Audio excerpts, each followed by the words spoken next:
Bonjour à toutes et à tous, bienvenue dans Choose Social TV, l'émission qui donne des couleurs au S de l'ESG. Je suis aujourd'hui avec Anissa Benhamar. Bonjour Anissa.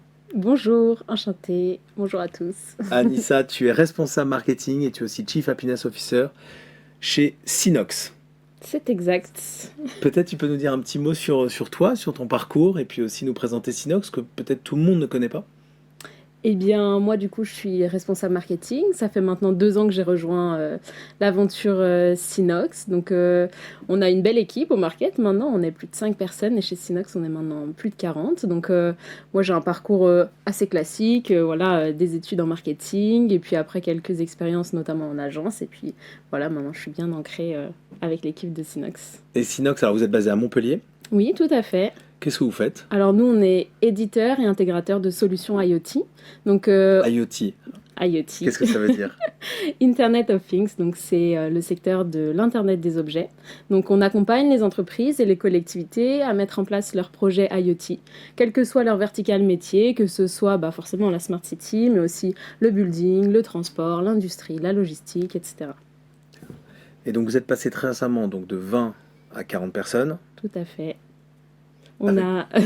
On a du coup fait une levée de fonds en 2021, ce qui nous a permis d'accélérer. Et l'objectif, c'était surtout de renforcer notamment les équipes techniques avec une très grosse évolution au niveau de l'équipe R&D, donc avec des beaux recrutements sur des postes de développeurs. Donc, Sinox, initialement, ça fait plus de 15 ans que ça existe. C'était un cocon d'une vingtaine de personnes avec une ADN très forte. Et puis donc là, ça fait un peu plus d'1 an maintenant qu'on a doublé les effectifs. Et qu'est-ce qui se passe alors en doublant les effectifs? C'est quoi l'impact sur la culture? Vous avez ce cocon de 20 personnes qui se connaissaient très bien, ils sont restés, ils sont contents, qu'est-ce qui leur est arrivé?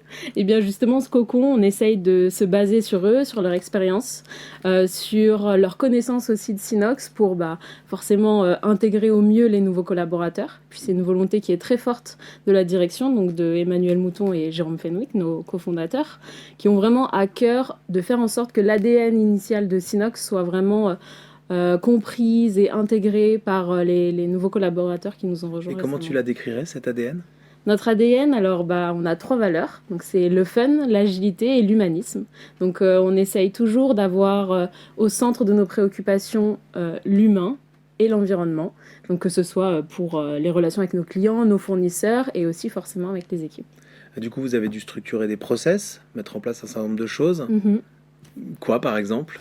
Alors, tout récemment, on s'est rendu compte que forcément, avec l'accélération qu'on avait bien lancée déjà depuis plus d'1 an, il fallait réussir à structurer toutes nos actions qui étaient en lien avec la RSE.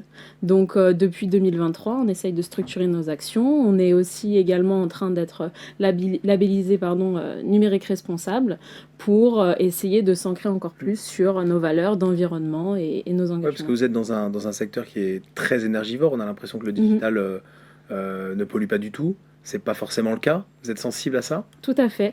On a conscience justement que l'IoT, c'est un moyen d'aider les entreprises et les collectivités, par exemple, à faire des économies d'énergie.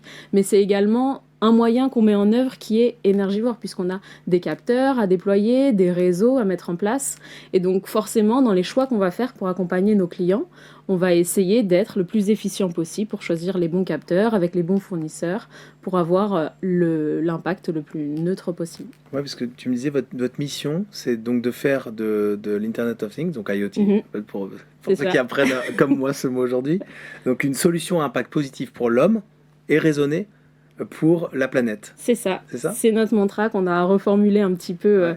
en 2023, mais qui sont en fait les mots qui sont, on va dire, partagés et forcément répétés au sein de Sinox et très impulsés par la direction, puisque on essaye de faire en sorte que l'IoT ait un impact réel sur l'environnement et pour l'homme, à la fois dans les projets qu'on va suivre et qu'on va Et déployer avec nos ça serait clients. quoi un type de projet justement à impact positif? pour l'environnement ou pour l'homme de l'IoT? Eh bien, par exemple, quand on accompagne une entreprise à structurer un petit peu son bâtiment dans la consommation des énergies pour éviter les gaspillages, que ce soit à la fois sur les consommations d'eau, les consommations d'électricité.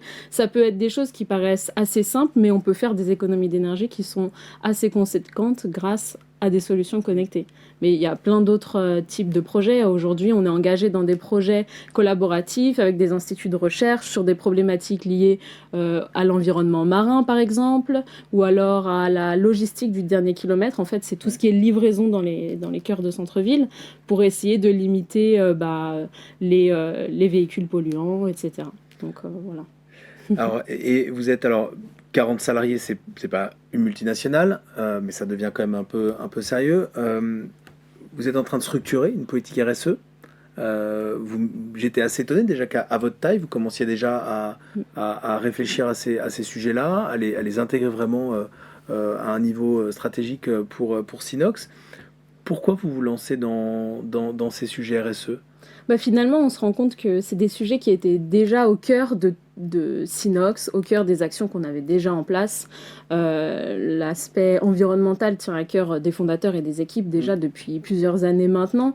Et avec justement cette équipe qui a grossi, c'est important qu'on puisse structurer nos actions, mettre en place des éléments de mesure assez fiables pour qu'on puisse s'améliorer dans le temps. Et on se rend compte que ce process, même si effectivement on n'est pas une multinationale, il nous tient à cœur et c'est pour ça qu'on va essayer de faire notre maximum pour se structurer. Et vous avez le sentiment que c'est une attente aussi de vos équipes, des candidats? Ils vous challengent là-dessus, sur ces sujets-là, quand ils veulent vous rejoindre ou... On sait que c'est une préoccupation qui est dans l'esprit de tout le monde aujourd'hui. Et donc quand on rejoint une société qui est innovante, qui est dans la tech, on sait très bien que l'impact n'est pas neutre. On peut pas dire qu'on pollue zéro forcément, mais justement le fait de faire comprendre aux candidats, aux partenaires, aux clients que c'est une de nos préoccupations majeures dans le choix soit des méthodes de développement de nos solutions, soit dans le choix des capteurs qu'on va déployer sur le terrain. En fait, c'est quelque chose qui est vraiment ancré dans... Et eux-mêmes, vos clients, vous challenge justement sur cette partie-là de plus en plus? Oui, tout à fait, aujourd'hui, on a de nombreux clients qui, justement, sondent le marché pour pouvoir trouver des solutions qui ont un impact raisonné aussi sur des projets qui parfois peuvent être de très grande envergure. Donc c'est quelque chose qui est dans les discussions, que ce soit avec les équipes ou avec l'écosystème de manière générale. Et à propos d'écosystème, tu me disais donc en préparant que vous avez un ancrage très fort aussi dans votre territoire. Vous êtes proche d'un écosystème. Comment ça se matérialise justement? Eh bien, c'est vrai que nous, on est basé à Montpellier. Ouais. Donc, on a de nombreux partenaires qui, eux aussi, sont basés à Montpellier ou en région Occitanie, où on est fortement ancré. Par exemple, un de nos clients avec qui on travaille sur des projets liés à la Smart City, c'est la ville de Montpellier, avec qui on a vraiment plus d'une vingtaine de cas d'usage qui sont en test, en déploiement, etc. Donc, pour aider aussi notre territoire à se développer sur ces problématiques-là. Et puis, ça se manifeste d'une manière assez fun, qui nous ressemble plutôt bien. C'est que chaque année, en fait, on fait un événement qui s'appelle Cap IoT, où on regroupe tous nos clients, tous nos partenaires et vraiment tout notre écosystème sur une journée. On fait ça dans un endroit assez sympa. Vous avez fait ça où la dernière fois? La dernière fois, c'était proche de Montpellier. La veille, on fait toujours une soirée sur un catamaran où on profite un peu tous de la soirée. C'est le moment un petit peu informel pour parler justement de tous ces sujets, où on remet aussi au goût du jour nos valeurs et on les réaffirme auprès de l'écosystème. Donc c'est un moment qui est très apprécié et qu'on met du temps à préparer en amont, mais qui est vraiment une belle réussite. Ouais, j'ai l'impression que vos salariés aiment beaucoup ça, parce que tu me disais, en 2 ans, on a eu 2 départs, donc c'est un turnover qui est très faible. Ouais. Des salariés qui adorent bosser chez Sinox. On a des salariés qui, là, aujourd'hui, par exemple, dans le cocon dont je parlais du départ, on a des salariés qui sont arrivés en stage chez Sinox qui, aujourd'hui, sont à la tête de l'équipe R&D, par exemple. Voilà, donc des personnes qui sont maintenant là depuis plus de 10 ans, à qui on célèbre les anniversaires d'année en année. Et voilà. Et puis, pour les nouveaux collaborateurs, également, on sent quand même une certaine adhésion à nos valeurs et à l'ambiance qui est très conviviale. On a cet esprit toujours assez proche et familial, même si l'entreprise a grossi.